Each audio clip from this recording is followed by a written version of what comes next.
I just finished a stream where I was basically putting together the SDF-1 build that I've been working on.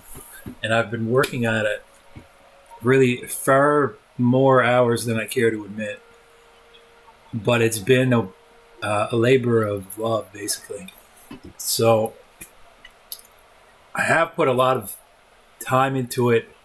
And I have to say, without ego, this is by far my best work. And I just can't imagine the better of it in terms of like an SDF design themed ship, not in Starfield.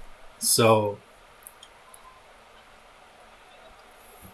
without further ado, I give to you the SDF-1.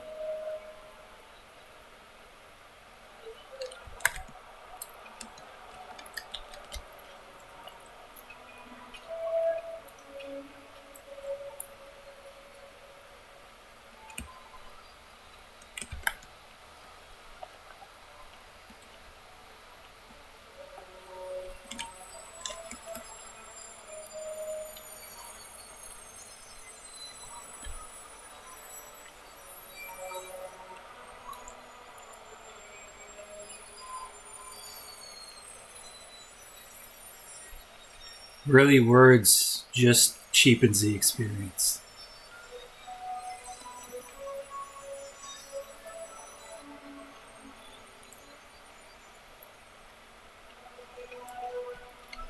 I just find it so beautiful.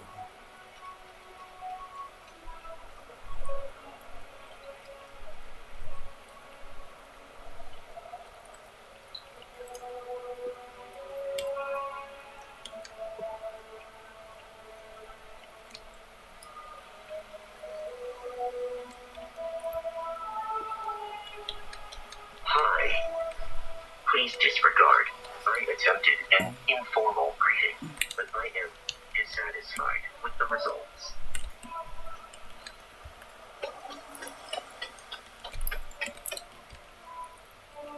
Now, obviously, the real SDF-1 is astronomically bigger than this, but and that really sort of informed on a lot of my choices to keep the scale proportional, which all the attempts at this ship online that I've seen have failed in that regard, and in a number of ways, to the point of making them look ridiculous in certain ways.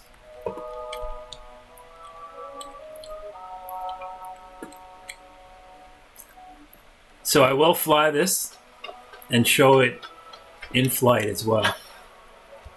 But first I'm going to take us into the build editor and just sort of explain a few and show a few of the features.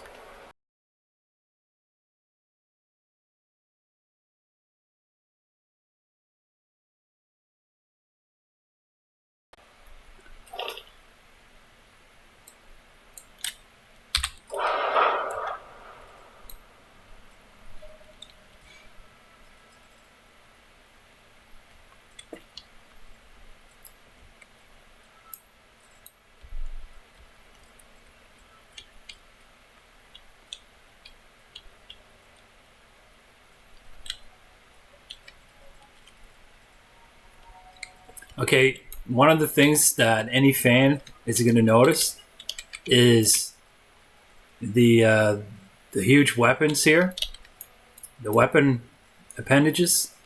They,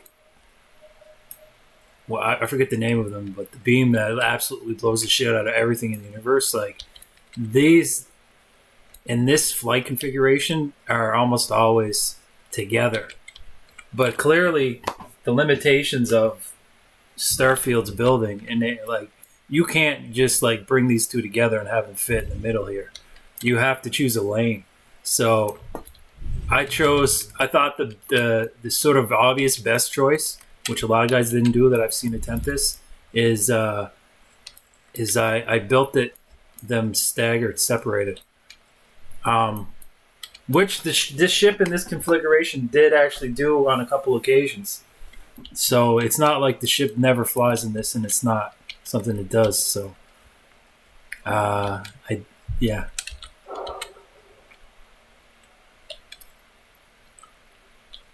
One other big elephant in the room that has to be touched on is, again, due to the fact that this ship is so much smaller than the actual SDF. I mean, this entire ship here, to scale, could probably fit in this section here, this section of these two, maybe of just one of these things on the actual SDF. I mean, think about it. Like, one of these little squares right here is just like one little one-by-one room, right? That, like, you could fit probably 10 people in there. Shoulder to shoulder, like sardines. But I mean, the actual SDF had like an entire, like, somewhat of a city. Definitely several thousands, probably around 50 to 100,000 inside the SDF at one point. So, like, the scale is stupid different. But again, I tried to stay true to the symmetry and the proportionality in order to make it look right. With that in mind, I got to discuss where the cockpit is. So on the actual SDF, the cockpit would be like, or the bridge, I should say, would be right here. And the bridge would be basically about the size of this thing right here. A little bit bigger. But all this is like, it's a scan jammer. It kind of looks like a bridge in a way. Like a little window here, you know what I mean? Like, but yeah, so I built it with that in mind. And right here, the iconic sort of like radar or sensor array that's to the right of the bridge, I put that here. But this is a weapon system. That's the closest thing that I could get to looking like that. But I did want to get it because it is sort of an iconic look to the top of the ship. To do that, to make that choice, though, I had to sacrifice basically 4 turrets. So I would have on this, if you wanted to like vary it, you could get rid of that. And I have played it without that and 4 other turrets. And basically, if I was going to put 4 other turrets, I'd put 2 rear-facing ones right here. 1, 2. And then I would put 2 more, I don't know where. Maybe here or here. Also maybe here or here. But if you put them on the front, I did play with the variation with them on the front. And I just found the weapon systems a bit too big proportionally. Like, if it was the real SDF-1, like, the weapon systems on this front part would be like maybe within this little circle. But, like, you put a weapon system on this, it's huge. So, yeah. Now down here on the actual SDF, there's a flat fitting turret, multi-gun turret, a big one, right in this place. But the game again won't let you put things between the two building blocks. So what I did was I got it a little higher using the what's this called, horizontal weapon mount, which has 2 mounts, right, 1, 2, and one of them's a little higher than the other. So I put it in the higher one that kind of does put it in the middle, although it makes it kind of like on a diagonal, just a compromise I was willing to accept. All right, now one of the most sort of striking features of the SDF are its shoulder joints, which are very bulky, and the massively long railguns, cannons that are attached, one on the top, one on the bottom. Different variations of the SDF have the cannon sort of like swiveling in a groove on the side. Well, 2 grooves, one on the kind of top side and one on the bottom side.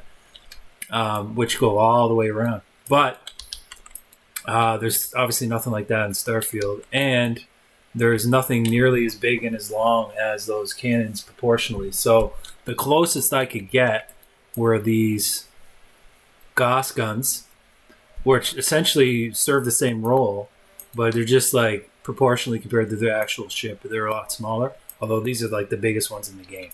So there's that. On top of that, this weapon system is like a single sort of barrel, whereas all the other weapon systems I've put on are multi-barrel, and that's sort of like one of my main priorities for choosing like which weapon systems to put on. That is, I wanted to like obviously have a single barrel system for this location, but for the other turret locations, like on the actual SDF, they had 2 and 3 guns in each turret. The closest I could come to that is this baby right here, which is a railgun, and that's fine. Although in game terms, it's kind of gimped because it's got a short range, but which makes some sense. But anyway, like I mean, railgun with a short range is dumb. But anyway, so my choices for where to put these big guns were based on basically where I've seen the big guns on all the art. And the big gun, the main big gun is right here. There's an equal size big gun right here and right here, but sometimes it shows these ones a little smaller in some art. But always this one is a big gun. And then there's one gun that's kind of like built right into the seam, right on the edge here. It's a 3-barrel one. It's probably the second biggest guns on the ship. So there would be, so I put that here. But also putting that here serves a dual purpose, which is it sort of hides the actual cockpit bridge on my ship, which I ended up putting here, and it's a great place for it in terms of a lot of different things, like the silhouette and shape of this bridge cockpit. It works very well with this top section. So putting the gun in front of that sort of covers up the glass. You know, if you're in first person looking out, like playing the actual game, that's going to obviously obscure your view, but like we don't need to use that view to fly the ship at all. And, you know, we still could and still be effective based on the HUD and stuff. But anyway, these two pieces here match sort of like the slope and silhouette I've seen in all the art. And yeah, so that's sort of the front. Oh, actually, before we move away from the front, these arms, so many choices were made on how to best capitalize on what's offered in the game in terms of matching what the shapes of these huge guns would be. And I tried a lot of different variations, but this is the closest I think to the spirit of the arms or the guns.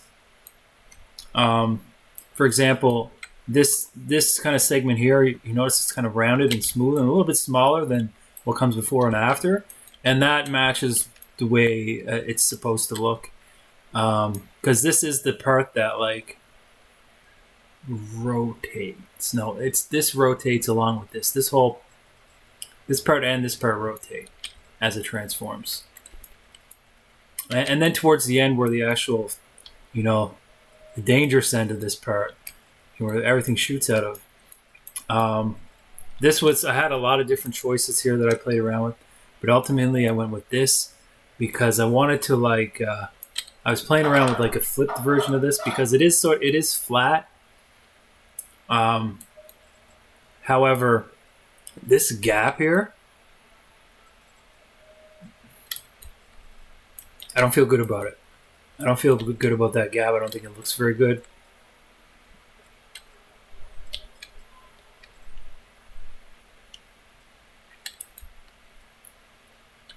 It's not terrible by any means, and I was running with that for a while, but including with a different part on the bottom.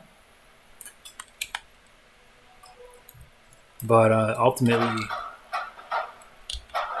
I think the flushed look of this looks much better.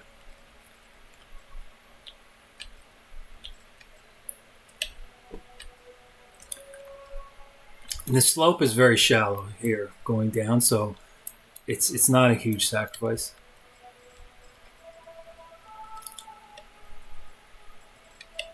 These little side things here kind of accentuate a kind of way that it fattens out at that part in the actual design of the real thing. You can also put a gun there, but I would stay away from doing that for reasons I stated earlier. All right, let's go towards the rear. So the shoulders here, I really struggled to find something I was happy with. The main things I sort of stuck with, the main guiding principle was it has to be bulky. The shoulders are super bulky. That's definitely a deliberate aesthetic that they were going for when they made the original. You always see it in anime, like the bulky shoulders. So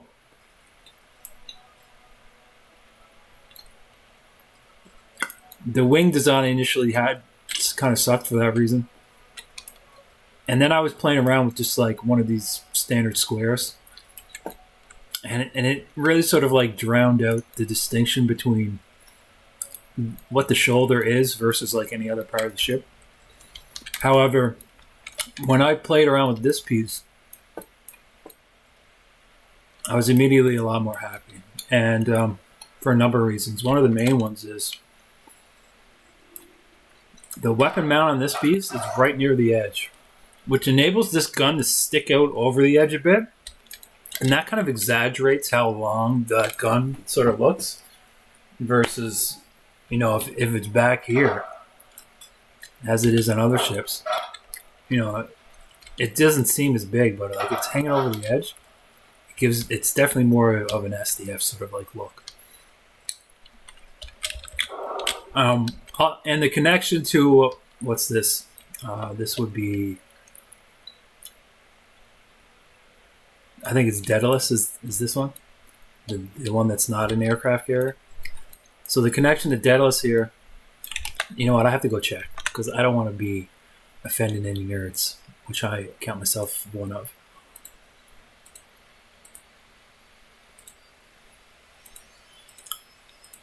And I definitely relied on a lot of content online in terms of like, yeah, it's Daedalus. And the other one's Prometheus, of course. So this is Daedalus. Now, I'm really happy with the way Daedalus and Prometheus turned out. Mostly because once I realized that this piece can be, the variant is this, that sealed the deal. And then I was looking for something with this rough shape that could fit on the back. And so basically, once I figured that out, colored it all red, and it just looks sick. Now, Daedalus had like, by comparison, it had more stuff going on towards the back of the ship, although it was very sort of still tight to the hull. I tried to put a couple things on there. There isn't much in the game that's sort of very minimal in terms of what you can add to a ship, in terms of it being small and subdued. But I did find this piece. I put that on. That's kind of like the bridge or whatever. And this right here is something going on, but it also has a practical purpose. Unlike most of the things on the ship. Well, that's not even true. This ship functions functionally well. Considering that I didn't give a shit about its functionality when I was designing it. Except for what I just sort of unconsciously care, which is kind of a lot since I'm a bit of a min-maxer at heart. But anyway, that's the docking port. So the docking port, as we know, has to be on the edge of the ship. A lot of these sorts of limitations imposed in-game on like how you can make your ship, like where the landing gear has to be, where the the bay is, all these things sort of like are like hard limits, so you've really got to work around them. I'm really happy with this one and being able to put that there and get away with it. Prometheus over here, pretty straightforward. It's an aircraft carrier. I tried to make it look like it had runways on the top. Same hull at the bottom. Obviously same shoulders on the other side. The engines were a big deal. Actually, the reason why I started wanting to build a ship at all was when I saw these engines for the first time. And I looked at them and I immediately thought to myself, oh yeah, that's the feat of the SDF-1 right there. It's almost like they put them in the game to be that. So once I realized that and that came to my head, it was just a matter of time before I worked on a ship like this. Then of course I needed some kind of engine here with this rough shape. This one does it basically as good as any other. It's pretty good design. The only thing I don't like about this engine is, well, it's nothing to do with the engine itself, but when you're flying and the thrusters are actually, boosting, this engine is extremely bright and powerful looking, which is sort of counter to its purpose. It's more of the backup thruster. These ones will be have the vast majority of the boost, and they do. I think it's 88, and this is, oh my god. So this one even has more boost than these. But that kind of makes sense too, in another way, because these require only in game. They have a max power of 2, so you can actually have 6 of these total. This one has a max power of 4, so it's basically you could have 3 of these versus 6 of these. Ultimately, you'd have more thrust with these, but yeah, there was no other piece that sort of fit here. I couldn't just put another one of these either, because it's it doesn't fit in there. It's there, but that's kind of not the reason why this one's so cool and that I rested upon it is it fits in that little. It's one of the rare exceptions where it extends halfway through the next block. I wouldn't be able to put one of these halves right above this because it's blocking it.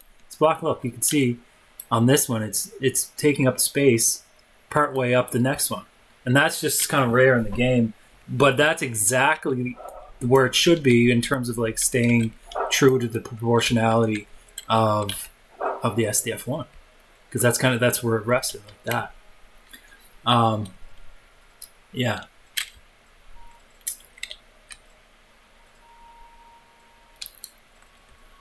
I'm going to spend a minute on this top section. So the back part of the top section, I was also really happy with, because obviously it slopes up and to the back. And right here in most of the art, you see kind of a vent looking type setup. And no other sort of square had as good of a sort of match for that as this one does. You can almost see there's this outline of kind of containing something, you know what I mean? Around the edge. Versus let's say this one, it just sort of gets chopped. There's no sort of it doesn't look like this is the end is for anything other than having a door there. I don't know if that makes any sense to anybody, but that's the kind of detail I was putting into this. Besides that, this right here, obviously not intended to be what I used it for. It's to mount engines on, but it looks a lot like if you look on the back of the bridge and where the radar sort of comes in next to the bridge, behind that there's all these sort of spiky things going out. This is exactly it. It looks exactly it. So I'm really happy with that. What else?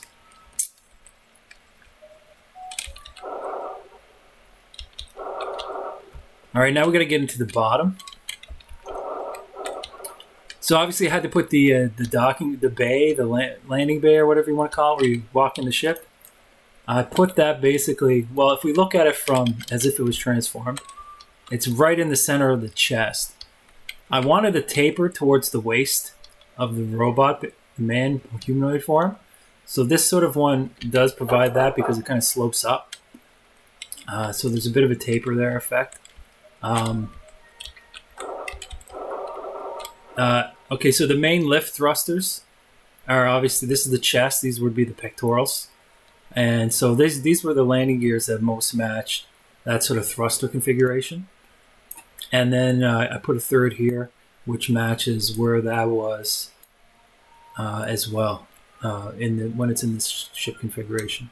Now, on the SDF-1 actual, that's basically the lion's share of the boost thrust to get it off the ground. It doesn't really show thrusters really in any major way any other place, but due to game limitations, I absolutely had to put more on. And the way I was able to get away with as few as I did was I found a particular thruster that provides 4 thrust, lander thrust 4. See, most other lander thrusts are like 1 and 2. These ones are 2. So I ended up having to, especially these happened to be on a ship I already owned that I stole, and then I researched like where to get them, which I think is Neon, but not like from the ship services, but from a vendor inside. Anyway, so I got 4 of those, and their configuration here, if the landing gear was up, just imagine, and you'll be able to see this later, when the landing gear is up, the shape that takes is not unsimilar from the shape of this, just like that tapering off away from the engine. That is so very consistent with the art of SDF-1. Okay.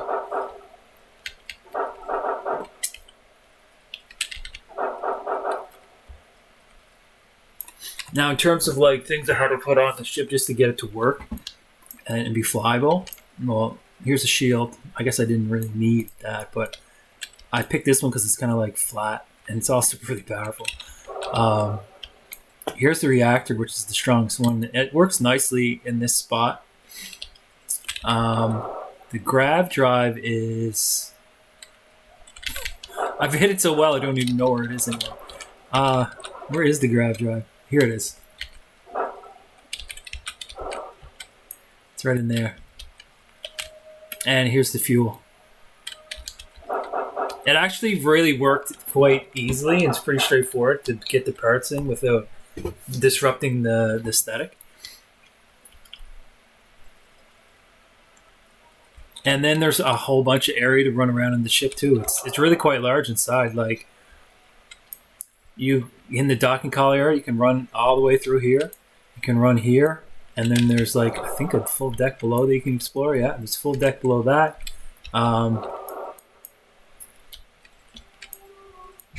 Another deck here, 2 blocks wide long.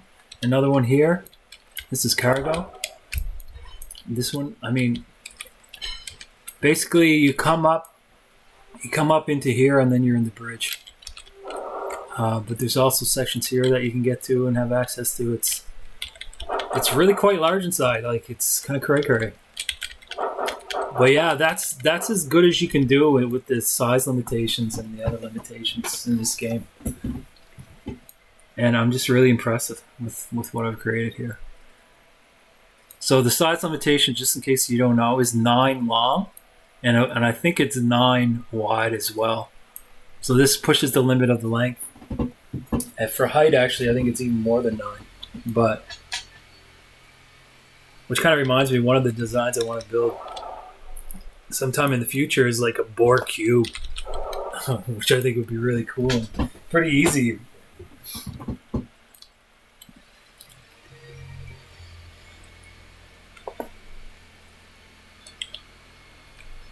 Alright, so yeah, let's take this up and I'll show you what you can do. Just in case anybody's wondering, the cost of the ship was, I think it was in around the 600,000 mark.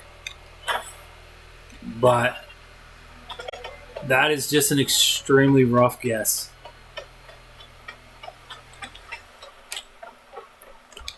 I'm just going to give you guys a heads up, like, taking off in this thing looks fucking amazing.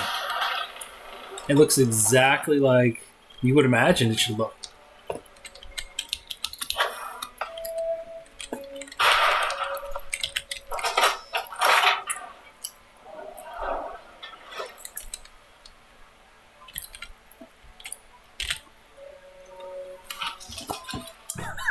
It's a huge fucking turret right in my way.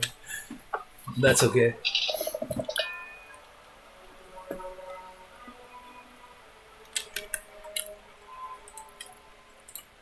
So I haven't really tested this particular variant in combat yet, but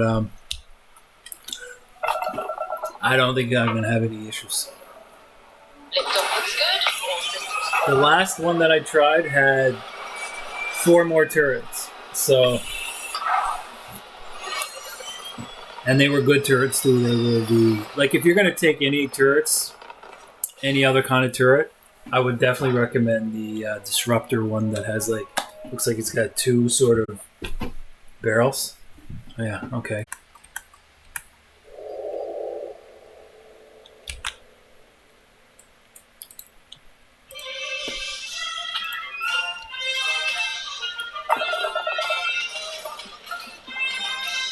Lifting off now.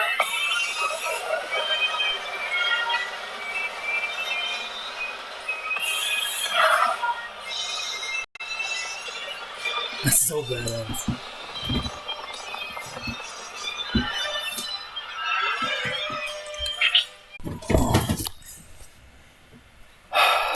Make a Robotech game, please. Please! I beg you.